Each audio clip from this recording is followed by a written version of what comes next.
And so the real interesting thing here, and this is what it kind of boils down to, if there's more opportunity than ever, and there's more potential than ever for partnering with us and taking advantage of the greatest stuff we've ever created, which, by the way, ASM6, we have better stuff, more groundbreaking stuff than ever before, right? Then your real worry is what? What's your real concern if we had to break it down? At the end of the day, what is the real thing that's questioning you on whether you should sign up or you shouldn't sign up? Do you have a kind of an insight, or if you had to guess, saying, what do you think that is that's holding people back? To me, it's always that feeling of, okay, well, I see you do it and I see a bunch of other people do it, but can this really work for me individually? Seeing that I've never done something like this before. I mean, that's always at least when I first started, that was my feeling of like, well, it's Jason Fladlin. He can do all sorts of amazing stuff, but I don't know if I can. Yeah, it really can be, the positive way of looking at it is belief. Belief in yourself. That's what really holds everybody back at the end of the day, because it's not opportunity. This opportunity is better than it's ever been. It's not the investment, because come on, I'm guaranteeing your profit, which we'll talk about in a little bit. So it's not that, right? It's not a fear of failure even. That's just the negative way of looking at it. Fear. It's a fear of success. It's a fear of having to take on responsibilities. It's a fear of, yes, there's customers that are going to be dependent on you. You know, when Will's wife sells 4,000 units a day, that's 4,000 real world people who buy a product and expect something. It's 4,000 people who have exchanged money for something that they feel is more valuable than the money that they had to exchange. That's the scary part. That's what you're really probably afraid of. And I know this because I've worked with more people hands-on to get them over this, to help them start selling. My very real fear on my end is not getting through to you in time. Let me tell you a story. It's about a gentleman named Chaz Key. Okay? Chaz Key saw ASM1. I told him personally, as we sell the family members, as we sell people that we know personally, friends, acquaintances, anybody, we tell them this is it. You know, I ignore all the damn gurus. They don't know any better, right? Listen to your heart. And we say to them, listen, this is it. But they're scared. So Chaz is scared. ASM1 does not say yes. ASM2 does not say yes. ASM3 finally says yes. Finally. Within 9 months, I believe it was around 9 months. It might have even been sooner, maybe even 6 months. $100,000 a month, first $100,000 a month. Okay, just recently this year, in June, $400,000 plus month for a guy who's been selling on Amazon less than 16 months. I remember Chaz. I've hung out with him a couple of times at different events, and I remember you also talking to him just after ASM2. He's like, I don't know, and it just kept hemming and hawing over and over again. Just as you're probably scared right now, thinking about should I or shouldn't I sign up. And I won't give up on you. And if it takes several times of me having to hunt you down and do it, that's fine. But here's the really great thing. When I bring Chaz up, people cheer and applaud, and they say, wow, look at those numbers. That's fantastic, and they feel good for him. But you know what, Zane? I still can't shake the feeling. What if he would have started earlier? It wouldn't have been $400,000. It would have been probably over $1 million, right? And you say, well, gee, Jason, $400,000 is a lot. Well, maybe it is, right? Oh, absolutely it is. I mean, there's only a small group of people who would think that would be a small number. Yeah, maybe it is. Maybe it's not, actually. If you really think about what you want to accomplish and what you want to build for not only your rest of your life, but the generation after you, then their generation after them, right? And then the legacy and what you really want to accomplish and what you want to do with that, the freedom that you want to pursue from that. Maybe it's a lot, maybe it's not a lot. But here's what's really scary. If you let that fear hold you back, you'll never really know. And the flip side of it is, what happens if you go out there and you pick a product that doesn't work? Well, I'll tell you, I've seen people do that before. Most of them become my best success stories. And you know why? Because there's never a better education than learning firsthand and doing firsthand and then comparing, oh, that's where I went astray. Because you won't make that mistake again. Only the dumbest, stupidest people in the world, when they run into a wall, do they get back up and run into that same wall again, right? Right. They exist, but any reasonable person, if you manage to find me on the internet right now, you're smart enough to know that if the door's over there, you're not going to keep running at the wall, right? So some of my most successful people, the first time they picked a product, they failed. Now, here's the good news. You pick a product, doesn't work the first time, the police don't come and arrest you and throw you in jail, right? Right. You're out a little bit of money up front, no overtime. I've seen every single person who stuck with it has always sold all of their inventory. So yes, you didn't make $1 billion overnight. Join the club, right? But furthermore, you learn, which is the best experience you could ever get, and you make an adjustment and you go at it again. And that's what we do. And as long as you're willing to do that, I'm willing to do that with you, as we have proven. At this point, 1, 2, 3, 4, 5. If I was out there tricking people, if I was out there promising things that don't exist, we would have never continued to have more people sign up with ASM than the previous time. And our reputation wouldn't have grown as for what we deliver on ASM as it has. So clearly we've talked the talk, and also we have walked the walk. But the real scary thing is when you're fearful, it's really easy to let self-doubt catch you. And let me give you some of the self-doubts. Well, there's this other program over here that supposedly also teaches Amazon, and it's really, really cheap. Let me buy that instead. That's a good way to hide your fear, by going halfway in or going a quarter way in. And you say, well, gee, Amazon is really risky because I got to buy all this inventory up front. There's a lot of outline of cash up front. And let me figure out a way where I don't have to spend any money up front. Yeah, that way's called McDonald's. Yep. I mean, little risk, little reward, right? Now, I am not one to take massive risks. I've never have in my life. I've never been a gigantic risk taker. I've always been very practical, pragmatic, and conservative at the end of the day. But let's really face it. If you really want to get going in this world and you think $100 or $200 or $300 or $400 or $500 business is going to get you there, it might, right. but that's riskier to me than making the adequate investment. So it's not what you invest, it's the value you get, okay? But it's easy to say, well, let me just dip my toe in. And you never really get wet that way, right? So that's the second fear that's very easy to let you get in. The third one is to say, well, gee, look at all these people making all this money. They've already cashed in. They've already scooped up. But let me put it to you another way. 0.74%. You know what that number is, Zane? 0.4. 0.74%. It sounds like some kind of how much effort's actually put in, or how many people actually do something, or something along those lines, maybe. That's a good guess, and I like that. If you imagine a pie, and that pie represents total commerce done, meaning every dollar spent to buy something, mm-hmm. and you sliced out 0.74% of that pie, that's Amazon's share of total commerce. Whoa. Yeah. Total commerce. Yep. Isn't that interesting? Jeez. So how much room does Amazon have to grow? A huge amount, massive. And every year they're growing at a startling rate. There will come a day when over 50% of all commerce happens on the internet or online as opposed to offline. But I'm telling you, Zane, we got 20, 30, 40 years to go unless some massive revolution takes place. So here's the deal. Now, and it's very easy to think about it this way, right? How many of your friends do you know that don't buy on Amazon today? It's not many, and it's Does your mom buy on Amazon? Yes. Does your dad? Yep. Wow. Everybody, my family, my friends, like you're cutting edge. The number of people are getting smaller and smaller. You are cutting edge because I know a tremendous amount of people that don't buy on Amazon as it exists today. I know more people besides in my professional life, of course. I know more Amazon sellers than anybody, right? But in my personal life, very few people I know buy on Amazon. And if they do, they don't buy very often. And by the way, who do you know that buys more off Amazon than they do? Oh, yeah. Well, most of the time it has to do with usually comes up with Christmas and gifts and things like that. It's always, we'll just go on to Amazon and buy it there. But it's not like this is my shopping list and now I'm going to go to Amazon and buy that stuff. Like it's not to that level. Exactly. But it will get to that level one day.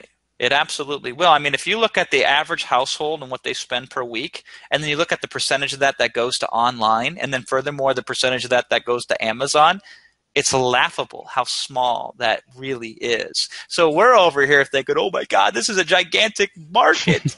Oh man, it's like billions and billions of dollars are being sold every day on Amazon.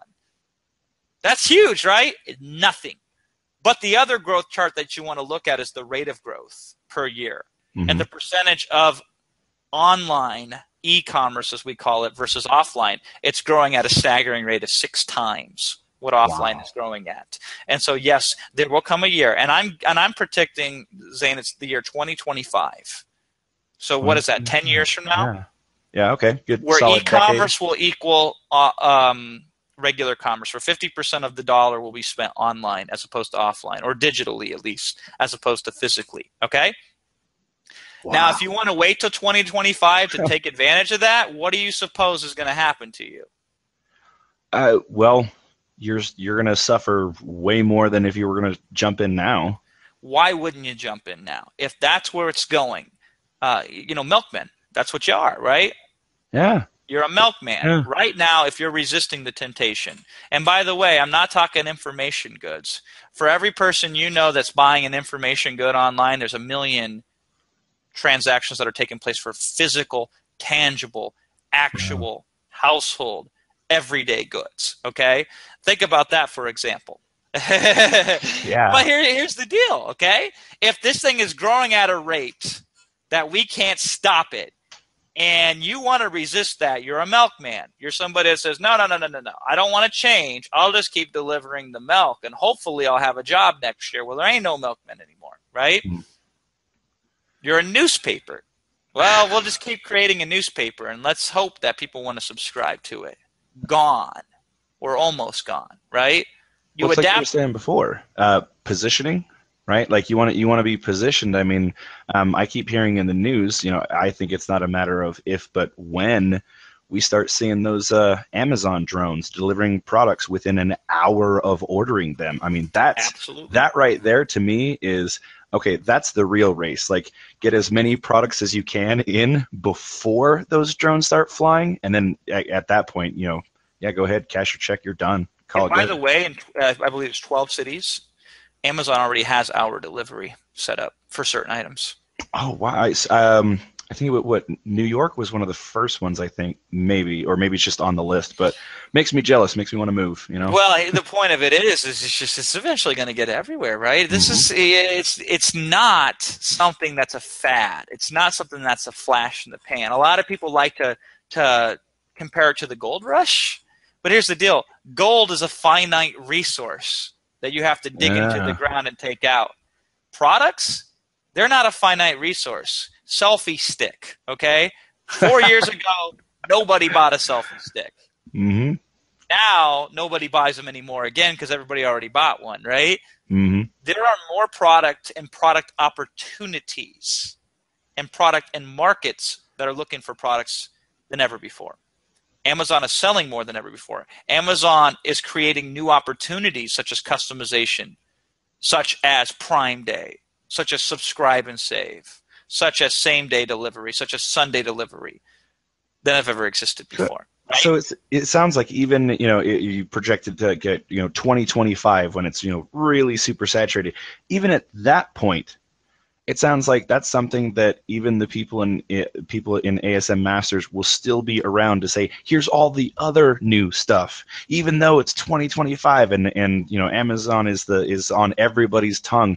There's still ways to continue on and make even more money because Amazon's not just going to stop and go, okay, we're good. They're just going to keep going, right? Absolutely. And by the way, don't think Amazon's the only game in town. I mean, there's plenty of Ah, other true. channels that you can utilize. Every time a new competitor of Amazon pops up, I get giddy with excitement, saying because we can Hmm. just as easily sell in those channels as we can in Amazon. And furthermore, it pressures Amazon to improve their product. And by their product, I mean their ability to let third-party sellers sell under their brand name in their market, utilizing their fulfillment services, where you don't have to do a damn thing other than send Amazon your product and then make sure you're found where Amazon shoppers are looking for your Yeah. product, which is Does, actually at this point ridiculously easy yeah. to do. Doesn't Amazon have like some specific? Maybe I misread it or something. Like maybe but they have goals. Like they want to bring more third party sellers in. Like they have a certain percentage now, and I don't know what it is, but they want it to grow to a higher percentage. I don't know if you know that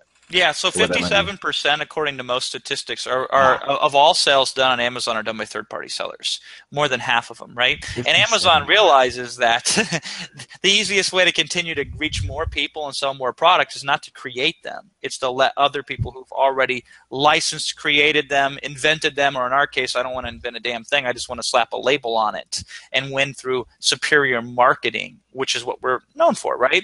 And then putting them on there and selling them on Amazon, okay? Now, here's where it's interesting. Earlier, I said something where I said we single-handedly changed the course of how Amazon operated. Oh, yeah. And What's that all about? So here's what's really great. A lot of people confuse success with being overcrowded or saturated. And here's the deal. A lot of people, they don't have the advantages that we have. So they can sell on Amazon, but they'll never realize the success that we have. And, it's not fair, but it is what it is, right? But there's some people that were so successful so quick that Amazon recently made some policy updates, some terms of service updates. And it's really, really interesting because they singled out some very specific methods that they said we are no longer going to allow. Now, here's what I find is funny, Zane. A lot of those methods we had pioneered several years ago, and they were so effective at the short term, which is immediate presence on Amazon in ways that people can immediately reach you and buy from you, that Amazon specifically had to do something about it. And I always laugh because here's the deal. It proved the model, right? I mean, if we were that effective, where we take the single biggest e-commerce store in the world and they have to do a terms of service update to deal with it, clearly it worked. But then it also asked the question, well, what happened when the terms of service update? Well, here's the deal. This is why people pay the big bucks to follow me, Zane, at the end of the day, is I'm the longest of the long-term thinkers. And I anticipated, and I knew it was going to happen in advance of it happening, and here's why. Because eventually any shortcut, any technique, any method, any real insider advantage trickles down. It just does. Eventually, that information will reach everybody's ears, and everybody will have the opportunity to take advantage of it. And what happens when everybody knows about it?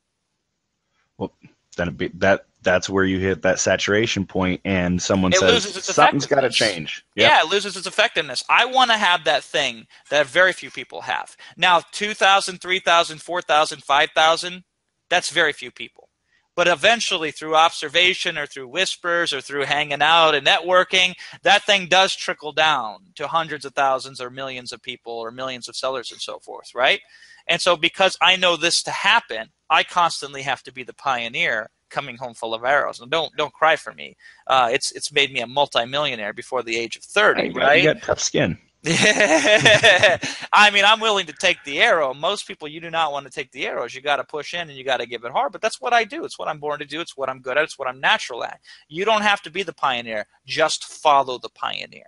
All right? And maybe I'm the pioneer for you, and maybe you want to follow me and take the next step right now, and you can do so clicking through on this video here. Or maybe you want to look for another pioneer. But the point of it is, it's very few people are born to be the pioneer. It's much better in most people's instances to follow the pioneer, the person who specializes, lives, breathes, eats, and sleeps this as I do, and then leading in the ASM Masters community, okay? So because I was aware of this happening over a year before it ever happened, while everybody else, now think about it, by the time it reaches telephone, meaning that like I whisper to you, you whisper to her, she whispers it to him, they whisper to them. Not only are they still not doing it correctly at that point because it's been so muddled, but how effective is it when it gets to that point where everybody knows about it? Yeah, you lose any advantage you have. So because I've been very savvy to that, and we've done this ever since ASM has ever existed, which is why we've always stayed on the cutting edge, which is why people always go to us more than anybody else to learn how to sell on Amazon, which is why we continue to have the most success stories and the biggest success stories and the greatest success stories, right? Here's the deal. We anticipated this just like I anticipated Prime Day and knew about Prime Day first before anybody, Zane. What we did is we adjusted in advance 6 months before we needed to be in the position. So as soon as these changes happened, we were so primed to take advantage of the new opportunities they created. Because I want you to imagine this. If there's 100 people selling your market and 99 of them are doing it the same way, and then all of a sudden they're told to stop doing it that way, the one person who's not doing it that way, what do you suppose happens? I know a lot of people still using the old-fashioned way and doing reasonably well for themselves. But if I'm going to put the time and I'm going to put the money in, I'm going to put the effort in, I want to do it right. I want to do it the best way, right? I mean, I hope so. I mean, I hope that's what everybody's thinking. I hope that's what you're thinking, Zane. I hope that's what people listening right now are thinking. If I'm going to put the time, money, and effort in, if I'm going to lay it on the line, if I'm going to step up, I might as well, Yeah. if I'm going to do it, I'm going to do it right. Amen. And so Amen to there's a that. lot of people doing it the old school way, and it's overblown the effect that it's had. But imagine this way: if 99 people are now doing it in a way, and they're trying to restrict that way or trying to limit that, and there's one person who's doing it a different way, not only do they get that insider advantage, but they also get the whole damn market to themselves. Yeah. If you're hip to that way, Yeah. if you know that shortcut, if the resources that have been curated and secured for you and paid for or created on your behalf, if those exist and you have advantage to them, then you have that very, very, very enviable position. What were you saying before? There was, I think it was ASM3. You were talking about. It's like crossing an ocean, right? And ASM Masters as the guide. You can go as fast or as slow as you'd like, but you have different modes that you can go through. The important part is making sure you're with the right crowd, as you just said a little bit earlier. Absolutely. And so here's the real question, and this is what I always get at the end of the day. The real question not is, does it make sense to sell on Amazon or not? Because Amazon obviously makes sense. If you're going to sell online, why would you ignore the number one seller in existence online? That's foolish. It's the number one brand. It's the number one place that people have credit cards on file with. It's the number one most trusted, easiest way to do shopping on mobile devices as well as regular devices. That's Why true. would you ignore that? That'd be like saying, well, I got two legs, but if, I'll just run this race on one leg. Because then I could save the other one, right? I guess, right? And so it's like we can agree that Amazon is still amazing as overall way of selling. And then you say, well, gee, Amazon's growing every year. Retail as a whole, e-commerce is eating up and growing every single year. And if there's only a few thousand people at the end of the day always on the cutting edge, and the cutting edge does change, but if you're getting the cutting edge consistently from somebody who always provides it, you'll always have that advantage there, right? Then you say, okay, that makes sense. You can say, listen, I know the investment is substantial, but it's not without the ability of anybody who's serious to be able to come together and figure out how they can come up with the investment to make it happen. I understand it can hurt, but I know you can do it because we're not asking for hundreds of thousands of dollars to get started here, which is usually what most real, genuine opportunities cost. Okay? So we could say, okay, even if it hurts a little bit, you can make the investment. The real question I get, Zane, is none of those.